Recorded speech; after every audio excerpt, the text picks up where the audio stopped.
ಸ್ನೇಹಿತರೆ, ಎಲ್ಲರಿಗೂ ನಮಸ್ಕಾರ.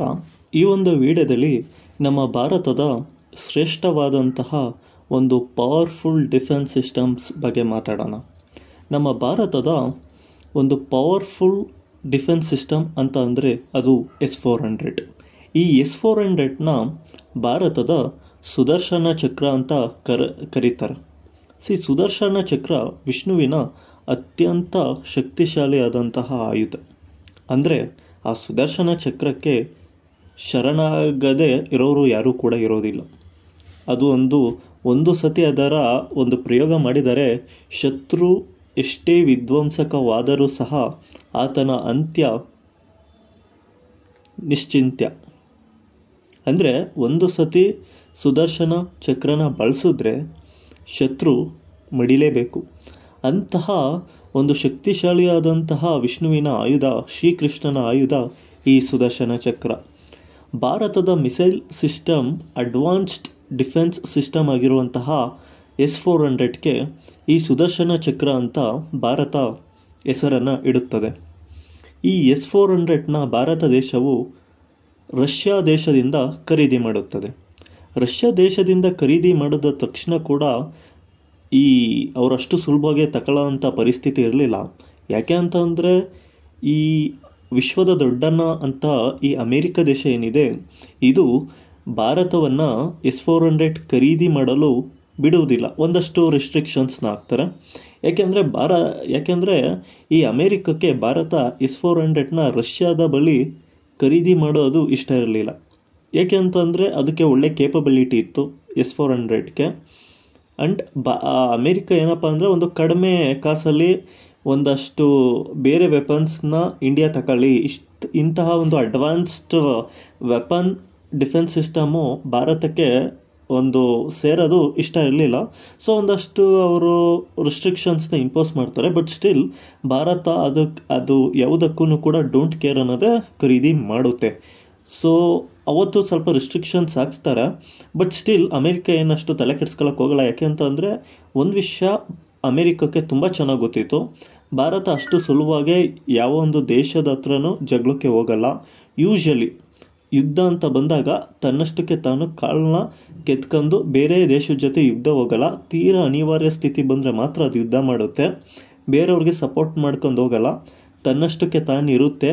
ನಾನ್ ಅಲೈನ್ಮೆಂಟ್ ಪಾಲಿಸಿಯನ್ನು ಫಾಲೋ ಮಾಡುತ್ತೆ ಭಾರತ ಅನ್ನೋದು ಕೂಡ ಎಲ್ಲೋ ಒಂದು ಕಡೆ ಗೊತ್ತಿತ್ತು ಅಮೇರಿಕಕ್ಕೆ. ಆದರೂ ಅವರು ರಿಸ್ಟ್ರಿಕ್ಷನ್ಸ್ ಇಂಪೋಸ್ ಮಾಡಿದರು. ಬಟ್ ಸ್ಟಿಲ್ ಡೋಂಟ್ ಕೇರ್ ಆ್ಯಟಿಟ್ಯೂಡಲ್ಲಿ ಭಾರತ S-400ನ ಖರೀದಿ ಮಾಡುತ್ತೆ. ಆ್ಯಂಡ್ ಅವತ್ತು ನರೇಂದ್ರ ಮೋದಿಯವರು ಅವರ ಒಂದು ಟೈಮ್ ಲೈನಲ್ಲಿ ಅವರು ಖರೀದಿ ಮಾಡಿದಂಥದ್ದು ರಷ್ಯಾದಿಂದ. ಸೊ ಪುಟಿನ್ ಅವ್ರ ಹತ್ರ ಅವರು ಖರೀದಿ ಮಾಡ್ತಾರೆ ರಷ್ಯಾ ದೇಶದಿಂದ. ಸೊ ಈ S-400ಯ ವೈಶಿಷ್ಟ್ಯತೆ ಏನು ಅಂತ ತಿಳ್ಕೊಳ್ಳೋಣ. ಈ S-400 long range surface to air missile ಸಿಸ್ಟಮ್ಸ್ನ ಹೊಂದಿರುತ್ತೆ ಸ್ನೇಹಿತರೆ. ಇದು the world's most powerful defence system ಆಗಿರುತ್ತೆ. ಇದು ಆಕಾಶದಲ್ಲಿ ಬರುವಂತಹ ಏರಿಯಲ್ ಥ್ರೆಟ್ಸ್ ಯಾವುದೇ ಇರಲಿ, ಅದು ಏರ್ಕ್ರಾಫ್ಟ್ ಆಗಿರ್ಬೋದು, ಇಲ್ಲಾಂದರೆ ರಿಮೋಟ್ ಕಂಟ್ರೋಲ್ ಬೇಸ್ಡ್ ಡ್ರೋನ್ಸ್ ಆಗಿರ್ಬೋದು, ಇಲ್ಲಾಂದರೆ ಬ್ಯಾಲಿಸ್ಟಿಕ್ ಮಿಸೈಲ್ಸ್ ಆಗಿರ್ಬೋದು, ಯಾವುದೇ ಇದ್ರೂ ಕೂಡ 600 ಕಿಲೋಮೀಟರ್ ರೇಂಜ್ನಲ್ಲಿ ಡಿಟೆಕ್ಟ್ ಮಾಡುತ್ತೆ. ಅಂದರೆ 600 ಕಿಲೋಮೀಟರ್ ಒಂದು ರೇಂಜಲ್ಲಿ ಡಿಟೆಕ್ಟ್ ಮಾಡಿ ವಿತಿನ್ 400 ಕಿಲೋಮೀಟರ್ಸ್ ರೇಂಜಲ್ಲಿ ಅದನ್ನು ಎಂಗೇಜ್ ಮಾಡಿ ಡಿಸ್ಟ್ರಾಯ್ ಮಾಡುತ್ತೆ.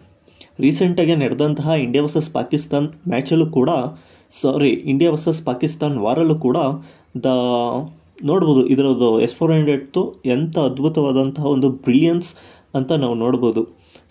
ಎರಡು ಕಡೆಯಿಂದನೂ ಸಿಕ್ಕಾಪಟ್ಟೆ ಯೂಜ್ ಪ್ರಮಾಣದಲ್ಲಿ ನಮಗೆ ಪಾಕಿಸ್ತಾನದಿಂದನೂ ಕೂಡ ಎಷ್ಟೋ ರೀತಿಯಾದಂತಹ ಡ್ರೋನ್ಸ್ಗಳು, ಒಂದಷ್ಟು ಫೈಟರ್ ಜೆಟ್ಸ್ಗಳು, 4th ಜನರೇಷನ್ ಫೈಟರ್ ಜೆಟ್ಸ್ಗಳು ಭಾರತದ ಮೇಲೆ ಬಂದು ಡಿಸ್ಟ್ರಾಯ್ ಮಾಡಬೇಕಿತ್ತು. ಅವರು ಆ್ಯಕ್ಟಿವೇಟ್ ಮಾಡಿರೋ ಒಂದು ಯೂಜ್ ನಂಬರ್ ಆಫ್ ಅಮೌಂಟಲ್ಲಿ ಬಂದು ಬೀಳಬೇಕಿತ್ತು. ಬಟ್ ಸ್ಟಿಲ್ ಇಂಡಿಯಾ ತಡೆದು ನಿಲ್ಲಿಸಿದೆ. ಒಂದು ಡಿಸ್ಟ್ರಾಯ್ ಆಗದೇ ಇರೋ ರೀತಿ ಈಗ ನಾವು ನೋಡಿದ್ದೀವಿ. ಏನಂದರೆ ಪಾಕಿಸ್ತಾನದಲ್ಲಿ ಎಷ್ಟೋ ಏರ್ ಬೇಸಸ್ಗಳು ಸರ್ವನಾಶ ಆಗಿದೆ. ಬಟ್ ಸ್ಟಿಲ್ ಇಂಡಿಯಾದಲ್ಲಿ ಅಂಥ ಒಂದು ಸೀರಿಯಸ್ ಡ್ಯಾಮೇಜ್ ಆಗಿಲ್ಲ. ಕಾರಣ ಅಲ್ಟಿಮೇಟ್ಲಿ ಬಂದು ಈ S-400 defence missile system. So ಇದೇನು ಮಾಡುತ್ತೆ ಅಂದರೆ ತಡೆದು ನಿಲ್ಲಿಸುತ್ತೆ. ಇದರ ಡಿಟೆಕ್ಷನ್ ರೇಂಜ್ ಬಂದು 600 ಕಿಲೋಮೀಟರ್ಸ್ ಆಗಿರುತ್ತೆ ಮತ್ತು ಆಪರೇಷನಲ್ ರೇಂಜ್ ಎಂಗೇಜಿಂಗ್ ರೇಂಜ್ ಅಂತ ನಾವೇನು ಕರಿತೀವಿ ಅದು ಬಂದು 400 ಕಿಲೋಮೀಟರ್ ಆಗಿರುತ್ತೆ. ಮತ್ತು ಇದು ಪ್ರತಿ ಗಂಟೆಗೆ 17,000 ಕಿಲೋಮೀಟರ್ ಸ್ಪೀಡ್ ಮ್ಯಾಕ್ 14ನಲ್ಲಿ ಕಾರ್ಯನಿರ್ವಹಿಸುತ್ತದೆ.